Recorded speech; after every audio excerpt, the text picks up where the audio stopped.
ஸ்டாலின் அவர்கள் ஐயா எடப்பாடி அவர்கள் ஆட்சியில் இருக்கும்போது வெளிநாடு சுற்றுப்பயணம் போயிட்டு வந்தபோது இதே வெள்ளரிக்கை அவரும் கேட்டார். அது கேட்டிருந்தா மட்டும் அவர் கொடுத்துருந்தா மட்டும் அவருக்கு புரிஞ்சிருக்குமா என்ன? அவர் சொந்த இதே எழுதியே படிக்கிறதுக்கே தடுமாறுறாரு. எழுது என்னன்னே தெரியல. அப்படியாப்பட்ட ஒரு முதலமைச்சர் இவர் கிண்டல் செய்யறத விடணும். இவர் அதோட மோசமான ஒரு இடத்துல அவர்னாவது பார்த்து படிப்பாரு. அந்த அளவுக்குனாவது அவருக்கு ஒரு புரிதல் இருக்கு. இவருக்கு இங்க என்ன நடக்குதுன்னே புரிதல் இல்லாத ஒரு முதலமைச்சர் தான் நம்மளை ஆண்டுகிட்டு இருக்காரு.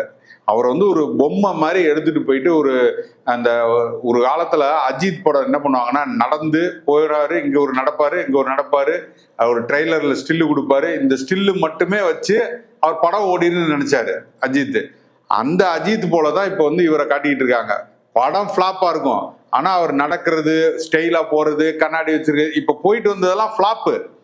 இங்க போயிட்டு வந்தது மொத்தமா ஃபிளாப்பு. அதுல எல்லாத்துக்கும் தெரியும் அவர் சும்மா ஒரு பேருக்கு நாலந்து புரிந்துணர்வு ஒப்பந்தம் தான் போட்டிருக்காரே தவிர அவர்கள் எங்குமே அவர்கள் அதிகாரப்பூர்வமாக நான் இத்தனை கோடிகளை இந்த மாநிலத்தில் தன்னுடைய நிறுவனங்களை நிறுவேன் என்று எந்த இடத்துலயுமே அவர் சொல்லவும் இல்லை, இவங்களும் அதை வெளியிடவும் இல்லை.